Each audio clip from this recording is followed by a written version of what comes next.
welcome back to Family Law and More. I'm your host, Isabel Hawkins, and I'm also joined by Lisa Edmunds, our head of chambers here at Unit Chambers, and also Amjad Kadhim, who is one of the barristers here. We are going to be discussing today covert recordings within the family law arena, and I'm going to hand over to Amjad to introduce us to today's topic. Thanks very much, Isabel. So today we are going to be focusing on recent guidance, which has been released from the Family Justice Council in May of this year. It's covert recordings in family proceedings, and that's concerning children. It's quite a lengthy bit of guidance when you read about it, and I think the purpose of today, what we want to try and do, is to try and condense down really what the key points are from the guidance, but also to have a think about just from our own personal experiences as barristers, in terms of our experiences of representing parents and local authorities and guardians when the use of covert recordings is being dealt with. I think it's probably fair to say it could probably be divided into three topics, which I think we'll probably all go through with, which is one of them as being covert recordings of children, the second one being covert recordings of parents against each other, sometimes in private law proceedings or at times care proceedings as well, and then also recordings of professionals who are involved in that, really. I mean, just sort of opening up in terms of the topic of covert recordings for children, I mean, when I say that phrase, what do you all sort of think about in terms of your experiences and cases? Well, you can have them in different categories, can't you? Because you do get the traditional covert recordings where a parent's sort of hidden a camera and is recording a child without them knowing. But then you also have and see a lot of recordings where the child knows that they're being recorded, or where it's something like a dash cam. I've seen that before, where the parent isn't setting out to record the child. It's just that if the child happens to say something, they then go back to that recording, they're able to retrieve that. So I think we see a lot of different types, but the courts are seeming to treat them all the same in my experience. I don't know if that's the same with you. And yeah, I think the tricky part is managing the clients and when they share with you that they've got some covert recording. But actually I'm finding that parents aren't necessarily being covert about it. They're almost loud and proud. So I've had clients recently where they've purchased on Amazon or from somewhere like the full police officer body cam to go and facilitate a handover. And when you try and sort of explore, well, why are you doing that? You know, what does that look like to your child? It will be because that parent will say the other parent has a history of making false allegations as to that behaviour, his or her behaviour at handover. So I think on a human level, you can understand why when, you know, as society, we've got access to all of this technology, why would you not use it in those circumstances? But at the moment, the courts are clearly wanting to, A, not expose children to that being the norm, albeit children are growing up with cameras being the norm, you know, in terms of interaction. But also it's the floodgates argument, isn't it? Because I think, Amjad, what the guidance flags also is trying to reduce or avoid that satellite litigation, where there's then going to be arguments about the admissibility of the recording, the relevance of the recording, and before you know it, the whole process is going to snowball and then engender further delay, further costs, all those points that we work really hard to try and keep under control. yeah, absolutely. And because the guidance also says that you need to make an application for these videos to be considered, and if it's going to be objected to by the other side, you end up potentially with skeleton arguments, and it can very much take on a life of its own, as you say, and become this satellite litigation that ultimately it just doesn't help when we're trying to get proceedings dealt with in a timely manner and keep stress low as well for the clients. And when they're privately paying, you know, having to fund these additional hearings, skeleton arguments and things, I think that that's something that the courts are very keen to try and avoid. But in a way, the new guidance saying that there needs to be this application, maybe adding fuel to that, maybe actually making that worse. Whereas I think previously, in my experience, a lot of solicitors would just pop the recordings in with a statement as an exhibit, and then they would just end up adduced. They would just end up part of the evidence. Yeah, I think whereas that's true. there's a move away from that now, and so what they're trying to achieve may actually be undermined by the guidance in a way. I think as a profession as well, we're going to have to stay on top of all of the advances going on with technology. I'm the first to admit that I'm way behind with probably your knowledge of what you can do with tech. But I've had clients who will say that video has been edited. So the most recent case I had was where it was alleged that he'd called her an offensive name. And you hear on the video that word, but he was adamant that it wasn't him. And she had somehow sort of infiltrated, if that's the right description, the word and placed it over the video. So again, the guidance, I think, is alive to the fact that that could become part of that satellite litigation, and talks about Part 25 applications, if you're going to have to then undertake a forensic analysis of the device or however the data's been captured. So where the stakes are high, this actually could become quite pivotal evidence. And I think up until this point, certainly my approach has been to advise clients to exercise caution about adducing recordings, because I think there was a general outlook by the judiciary that it was likely to reflect badly on the parent seeking to adduce it, even if it was actually demonstrating something relevant to one of the issues in the case or the child's welfare. The fact that you as that parent had sort of a thought process in that moment to say, I'm going to record what's going on.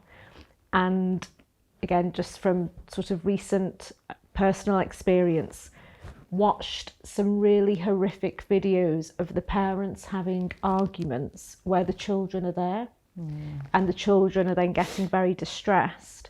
And whilst one parent is clearly in the wrong in terms of how they've been behaving, the judge said the other parent was equally culpable, albeit in a different way, because their priority was to capture the recording and not to step in and safeguard the children and sort of dilute what was happening.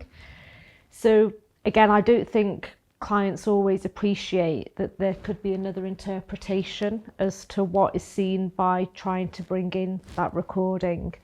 So I'm not convinced there's going to be a massive change in attitude by judges about bringing it in and it being actually some significant revelation to a case. But I definitely think outside of the court hearing, we're going to be having fairly regular conversations with our clients about whether to adduce something, but also moving forward in a case, if they are having that conversation, what if this happens? Can I record? Can I, have the dash cam on? Can I wear body cam? And I think for us, those are going to be quite difficult situations to advise on. Yeah, agreed. I agree. I think sometimes parents underestimate the consequences that could happen if they go through with a covert recording. And I think actually if you put yourself in the parent's shoes, when they're involved in court proceedings that by their own very nature are adversarial, and you have another parent who might be making all sorts of allegations about your sorts of behaviour towards them or behaviour towards the child, or just like the quality of care that you afford a child, for a parent who's facing those types of allegations against them, they might think that actually having a covert recording could provide a smoking gun, a sense of validity to what they're saying. But the reality is, and what makes it set out in the guidance, is that with a child and their Article 8 rights, the right to a private life, they never really go away. And actually, I find, as you say, I mentioned, Lisa, I've been in cases as well where judges actually become very astute to the fact that even if the recording may be of probative value, it might not be. It can tell actually so much about the parent who does that, because of the fact that they have put their own needs and trying to prove a point above the child's privacy and the impact that it can actually have to it. And certainly with children as well, I find that actually judges, when they're broaching those sorts of arguments, tend to find that for a child to be covertly recorded could invoke a sense of betrayal. Like, what would a child think about a case where they're frequently covertly recorded by a parent and they grow up to find out about all of this? And I think parents underestimate or aren't really alive to those sorts of things. And I think that's quite important, because with the guidance, I think the purpose of the guidance, it doesn't really, from having a look at it, set out line by line what court should be doing. It rather is highlighting a situation where there's just not been that much discussion about covert recordings all in one document. And this is the way where they've tried to do a holistic analysis of everything and set it out there. So you'll have a situation then with this sort of guidance, which is kind of bringing awareness to all of the different variables and factors that, judges and lawyers have to think about. And we need to have that in mind when we're advising our clients in respect of that. I think the guidance says also you've got to be alive to the fact that the child may have to be told within proceedings that they've... Could even be an appointment of a guardian involved in that, really. So, in terms of recordings against parents, I think it ties in quite a lot similarly to the issue of children as well, in the sense of parents have their own Article 8 rights. And I've been involved in cases whereby, parents will try and record each other. Sometimes they have been in ones with the presence of a child. And for a judge, that tells them just as much about the parent who's recording it, because certainly when that recording and that is taking place, that parent knows that they're being recorded, and they can obviously guide the argument or the conversation in a way which doesn't really prejudice their own position, but kind of exposes the other parents to that. I think what's quite good though is that judges are quite alive to that. Sometimes not all the time, and I think as lawyers you need to be acute to bringing that forward as an argument and a talking point in the case. Certainly if you're representing a parent who has been recorded without their knowledge. Well, it's an element of manipulation, really. Absolutely. Because you see it in two scenarios. You see it where there's domestic abuse. You sometimes see the victim of that domestic abuse recording the perpetrator, and yes, they can modify their behaviour, but they're doing it to show how the perpetrator speaks to them and how that domestic abuse plays out. But you also see sometimes who turns out to be the perpetrator doing the same to the victim, because they try and wind them up and then try and gaslight them, paint them as the abusive party. And so I think that is something that judges generally are very alive to, because you hear it a lot about how we don't know the circumstances around these recordings. One parent who knows that they're recording can modify their behaviour, the other can't, and that is an unfair advantage. And also we don't know what's been said beforehand, and that's the same with all recordings. We don't know if a child's been said something and then the recording's been switched on. We don't know if this is a recording's already happened and it's completely spontaneous. Because often, just going back to children being recorded, I find a lot of the time it's, can you just repeat that? What did you just say? Because that's what prompts the parent to start recording. And that's something that the guidance says should be specifically addressed in any application, as well as what are the circumstances around that recording. And I think parents need to be alive to the fact that whilst their motive may come from a good place, they may genuinely think this is the best evidence that I can put before a judge. They've got to appreciate that they could just almost be committing case suicide by taking that approach. I remember years ago I did a case where the child had made an allegation of sexual abuse, and the mother thought she was helping by sitting the child down, putting her camera on, and almost undertaking some sort of inquiry like the police would do. I don't know where she got the idea from and or why she thought it was a good idea, but that turned out to be fatal to what then happened with the case, because she clearly wasn't qualified or trained, and some of the questions that she asked were leading questions and all of that. So I think with this growth in tech. You know, if parents are sort of Googling about how to run their case, how to manage their case, there should be some guidance jumping out at them, sort of telling them not to do this. That's what I think should be sort of front and centre of the guidance that was released earlier this year.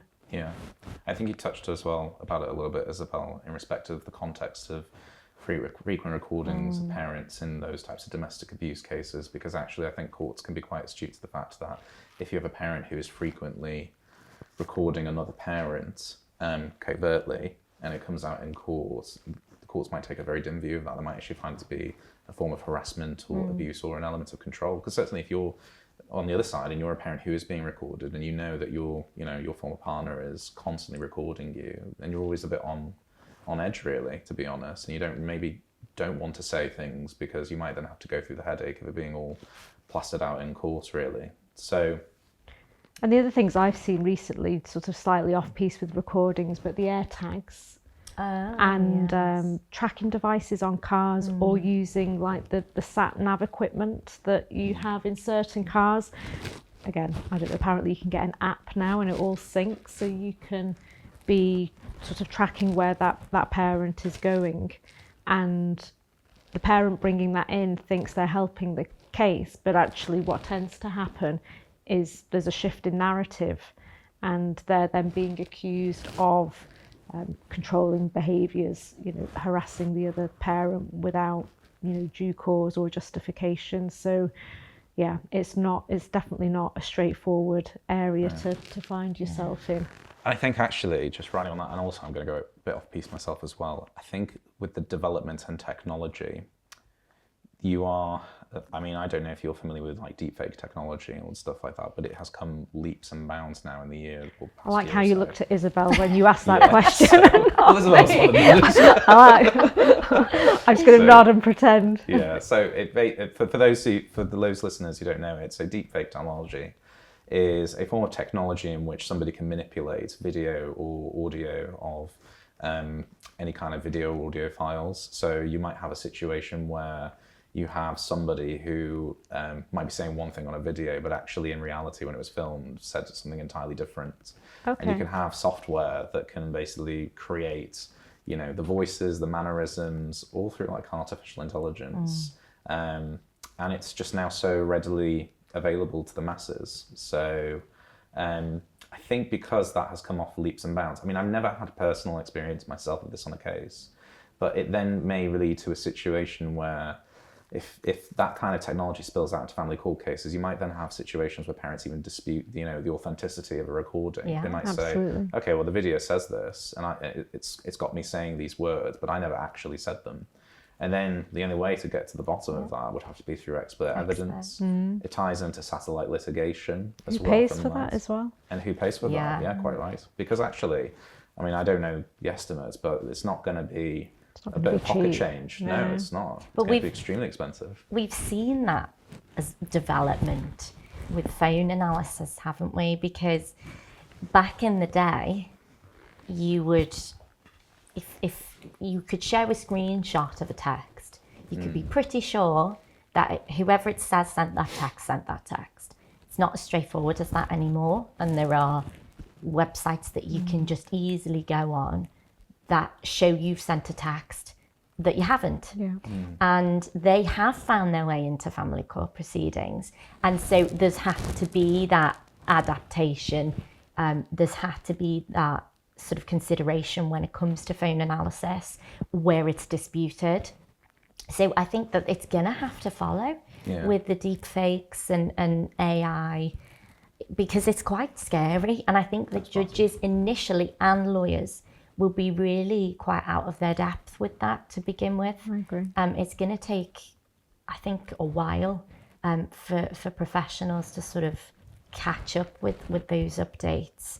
And luckily, I don't think it's widespread yet. I think it's not even, I think it's definitely in its infancy at the moment. But like with any technological advancement, it starts this way, doesn't it? And it's just something that I think professionals need to keep their finger on the pulse with. I just worry by the time we catch up. Yeah, it's moved on. This thing happens.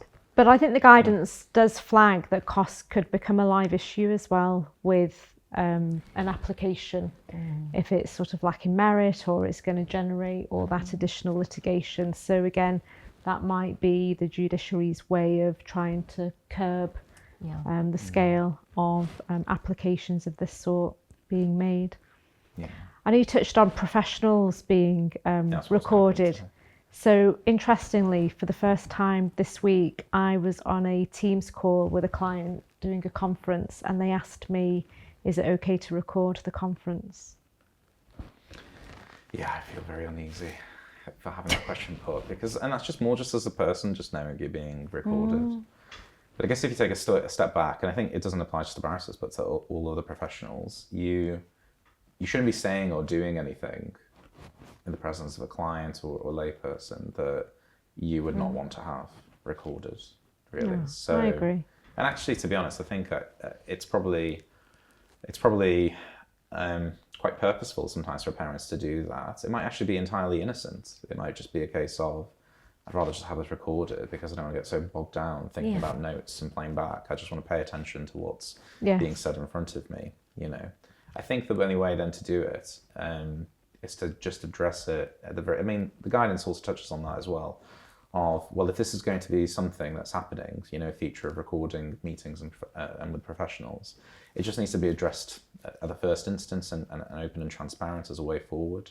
So that, you know, if, especially with social workers, if that becomes a feature, or that they have to record those meetings, then there's nothing bad about it, so to speak. I think it's just when it delves into covert recordings, that's when I think starts to ruffle a few feathers, because people obviously don't want to be recorded when they've not consented to or had a consideration of it. No. I remember being in front of, he was then Recorder Baker, His Honour Judge Baker, the DFJ up in Cumbria. And he said years ago, you've just got to treat it like, you know, when you telephone a call centre and you're greeted with, this call may be recorded for training and monitoring purposes, that should be the same approach taken with professionals.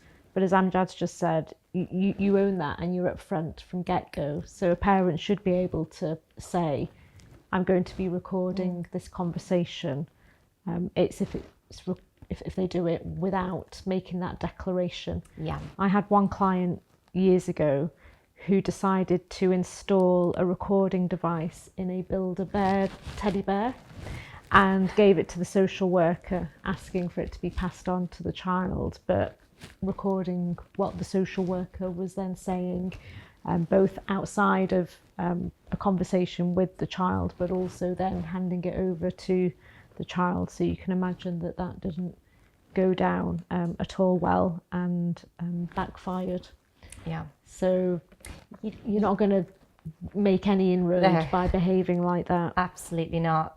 But even when I think clients in public law proceedings are open and honest with social workers and professionals that I'm going to record this, it can still come back to bite them, can't it? Because you see it as a sort of criticism within final evidence and within social worker statements that there's no trust there. There is a lack of positive working relationship because the parent insists that every conversation is recorded, and social workers don't feel that they, you know, can work with that long term. So I think that's valid, isn't it? I think it is valid, but that's the crux of it, isn't it? That yes, you should be open and honest about it.